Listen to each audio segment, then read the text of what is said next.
بسم اللہ الرحمن الرحیم۔ السلام علیکم ورحمۃ اللہ وبرکاتہ۔ Made dear brothers and sisters, آج ہم بات کریں گے اینگر کے بارے میں، یعنی غصہ۔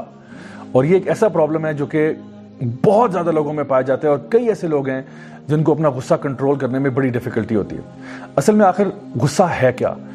چارلز اسپیلبرجر PhD ہیں، وہ یہ کہتے ہیں کہ غصہ جو ہے ایک ایموشنل رسپانس ہے جو کہ مائلڈ اریٹیشن سے لے کے انٹینس ریج کے بیچ میں ویری کرتا ہے۔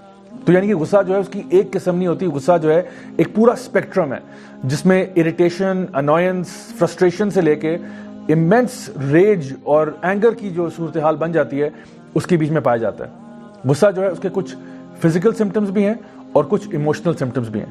فزیکل سمٹمز یہ ہے کہ جب آپ کو غصہ آ رہا ہوتا ہے تو آپ کا فسٹ کلینچ ہو سکتی ہے، آپ اپنے دانتوں کو آپس میں رگڑ سکتے ہیں، آپ کا ماتھا فراؤن کر جاتا ہے۔ یہ فزیکل سمٹمز ہیں کہ آپ غصے کی حالت میں جا رہے ہیں۔ ایموشنل سمٹمز کیا ہیں؟ وہ یہ کہ انسان کو پسینہ آنا شروع ہو جاتا ہے، انسان جو ہے وہ چیخو پکار کرنا شروع کر دیتا ہے، رونے کا دل چاہتا ہے، چیخنا شروع کر دیتا ہے۔ یہ ساری چیزیں جو ہیں اس کے ایموشنل رسپانسز ہوتے ہیں جب انسان غصے کی حالت میں ہوتا ہے۔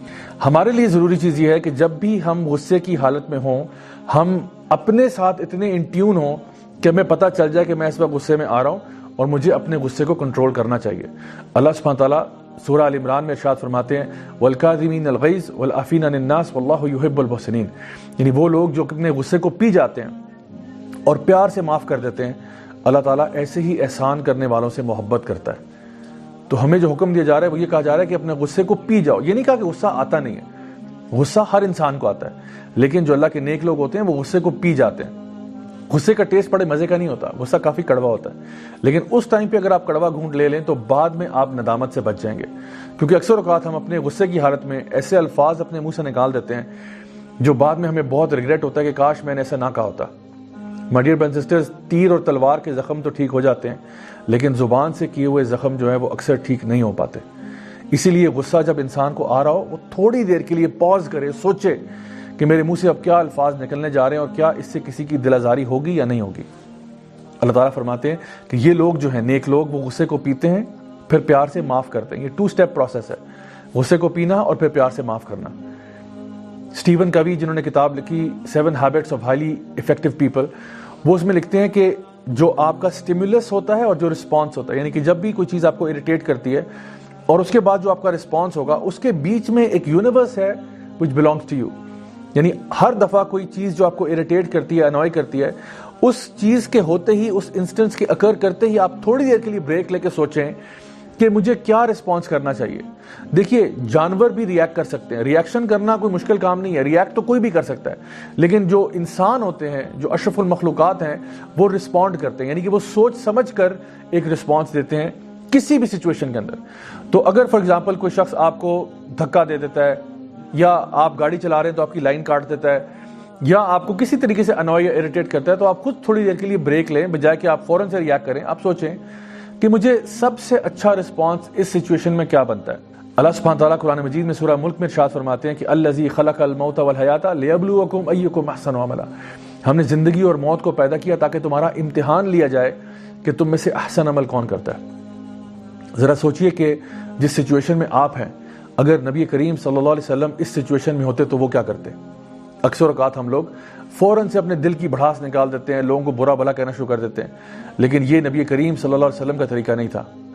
ہمیں یہ کہا جا رہا ہے وَالْكَاظِمِينَ الْغَيْظَ وَالْعَافِينَ عَنِ النَّاسِ وَاللَّهُ يُحِبُّ الْمُحْسِنِينَ، غصے کو پی جاؤ، پیار سے معاف کر دو، کیونکہ اللہ تعالیٰ ایسے احسان کرنے والوں سے بہت محبت کرتا ہے۔ نبی کریم صلی اللہ علیہ وسلم کی حدیث ہے صحیح بخاری کی، جہاں پہ آپ نے فرمایا کہ ایک طاقتور انسان وہ نہیں ہوتا جو ایک پہلوان ہو، لیکن اصل میں طاقتور وہ ہوتا ہے جو اپنے غصے کو پی جائے شدید غصے کی حالت میں۔ اسی طرح سے ایک صحابی نبی کریم صلی اللہ علیہ وسلم کے پاس آئے، صحیح بخاری کی حدیث ہے، انہوں نے فرمایا یا رسول اللہ مجھے کوئی نصیحت کیجیے۔ آپ نے فرمایا لا تغضب، غصہ مت کیا کرو۔ آپ نے فرمایا لا تغضب، غصہ مت کیا کرو۔ پھر انہوں نے فرمایا یا رسول اللہ مجھے کوئی نصیحت کیجیے۔ آپ نے فرمایا لا تغضب، غصہ مت کیا کرو۔ اور تیسری دفعہ پھر آپ نے یہی فرمایا، تو وہ صحابی کہتے ہیں کہ مجھے پھر احساس ہوا کہ واقعی میں میری ہر برائی کی جو جڑ ہے وہ اصل میں میرا غصہ ہے۔ یہ غصہ جو ہے اس کے بہت سارے ٹریگرز ہوتے ہیں ہماری لائف میں۔ کسی بندے نے آپ کو کھانا دیر سے دیا، کسی ریسٹورینٹ میں آپ گئے ہوئے تھے، آپ ہوم ورک کرنا چاہ رہے تھے، آپ کا ہوم ورک آپ کے بہن بھائی میں سے کسی نے خراب کر دیا، یا پھر آپ کسی فرینڈ کے ساتھ کہیں باہر جا رہے تھے، وہ آپ کے ساتھ انسلٹنگ ایٹیٹیوڈ دکھا رہا ہے، وغیرہ وغیرہ۔ اس طرح کی بہت ساری مثالیں ہو سکتی ہیں۔ لیکن یاد رکھیے ایسی مثالیں آپ کی زندگی میں ضرور پیش آئیں گی، کیونکہ اللہ تعالیٰ نے آپ کا امتحان تو لینا ہے۔ یہ کیسے مانا جائے کہ آپ ایک اچھے مسلمان ہیں جب تک آپ کو آزمایا نہیں گیا؟ اللہ تعالیٰ بھی قرآن مجید میں ارشاد فرماتے ہیں کہ بس تم جسٹ بیکاز تم کہتے ہو کہ تم مسلمان ہو تو تمہیں کسی آزمائش سے نہ گزارا جائے۔ یقیناً ہمیں مختلف آزمائشوں سے گزارا جائے گا، کیونکہ دیکھنا یہ ہے کہ اصل میں اپنے دعوے پر پورا کون اترتا ہے۔ جب ایک انسان کہتا ہے کہ میں لا الہ الا اللہ والا ہوں، تو کیا واقعی وہ اللہ تعالیٰ پر بھروسہ کرتا ہے یا نہیں کرتا؟ ہمارے دین کے اندر ایک امپورٹنٹ ایسپیکٹ ہے جس کو کہتے ہیں الولا والبرا، یعنی کہ اللہ کے لیے ہی محبت ہونا اور اللہ کے لیے ہی دوسروں سے نفرت کرنا۔ اور اس کے اندر یہ بات شامل ہے کہ اللہ کے لیے آپ کو غصہ آتا ہے۔ اس کی مثال کچھ یوں ہے کہ جب بھی دین کی بے حرمتی کی جائے، آپ دیکھتے ہیں کہ اللہ تعالیٰ کی نافرمانیاں ہو رہی ہیں، یا پھر نبی کریم صلی اللہ علیہ وسلم کے بارے میں کوئی گستاخانہ باتیں کی جا رہی ہیں، تو ظاہر سی بات ہے کہ ہمارے جذبات مجروح ہوتے ہیں اور ہمیں غصہ آتا ہے۔ لیکن my dear brothers and sisters, اس غصے کو چینل کرنا صحیح طریقے سے بہت ضروری ہے۔ یعنی کہ غصہ آ رہا ہے، بالکل ٹھیک ہے، ویلڈ ہے، لیکن اب اس کا یہ مطلب نہیں ہے کہ آپ کسی غریب کی سائیکل توڑ دیں، کسی کی گاڑی کو آگ لگا دیں، کسی کا ATM لوٹ لیں۔ یہ طریقہ کار نہیں ہے۔ وہ غصہ جو انسان کو آتا ہے اس کو پازیٹیولی چینل کرنا کہ اب اگر ان لوگوں کو نبی کریم صلی اللہ علیہ وسلم سے مسئلہ ہے، یہ جو کفار ان کے بارے میں نازیبہ الفاظ ادا کرتے رہتے ہیں، تو ہمیں یہ چاہیے کہ ہم بھی نبی کریم صلی اللہ علیہ وسلم کی سنتوں کو فالو کریں یا پھر لوگوں تک خیر کا میسج پہنچائیں۔ اس کو کہتے ہیں پازیٹیولی اپنی اینگر کو چینل کرنا۔ اب اوور آل غصے کا کیور میں آپ کے سامنے بیان کر دیتا ہوں کہ اگر آپ کو غصہ زیادہ آتا ہے تو آپ کیا کریں۔ سب سے پہلی بات یہ ہے کہ غصے کا بہت زبردست اور پیارا علاج یہ ہے کہ انسان خاموش رہے۔ کبھی کوئی انسان آپ کو اریٹیٹ کرتا ہے، تنگ کرتا ہے، کوئی ایسی بات کہہ دیتا ہے، تو آپ اپنے دل و دماغ میں یہ بات سوچ لیں کہ میں اس وقت خاموش رہوں گا، شاید اس کا جواب میں ان کو گھنٹے بعد دے دوں گا، 2 گھنٹے بعد، اگلے دن دے دوں گا، نو پرابلم۔ کیونکہ خاموش رہنا جو ہے یہ اکثر سچویشنز کو ڈائلیوٹ کر دیتا ہے، اکثر ہاسٹائل سچویشنز کو ڈیفیوز کر دیتا ہے۔ دوسرا جو چیز ہمیں نبی کریم صلی اللہ علیہ وسلم نے سکھائی ہے وہ یہ ہے کہ جب بھی انسان غصے کی حالت میں ہو تو وہ پڑھ لے اعوذ باللہ من الشیطان الرجیم، یعنی اللہ تعالیٰ کی پناہ مانگے شیطان کے شر سے۔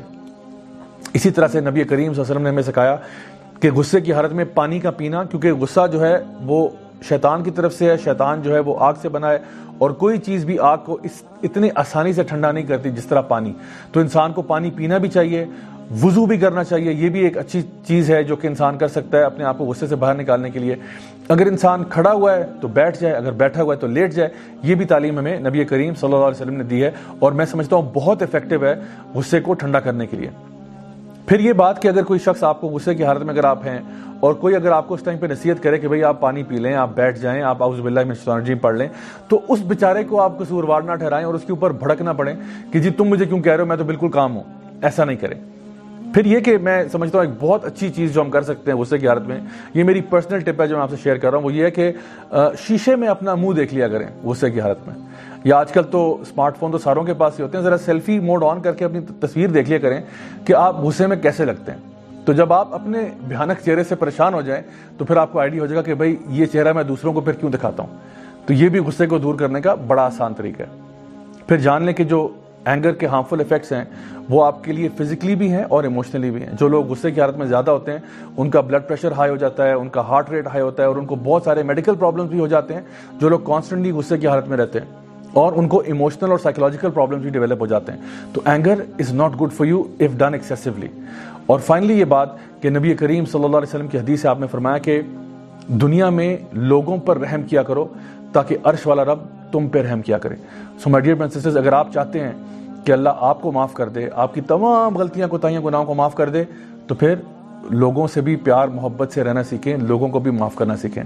Until next time, this is me, Raja Zawlak, signing off. Wassalamu alaikum wa rahmatullahi wa barakatuh.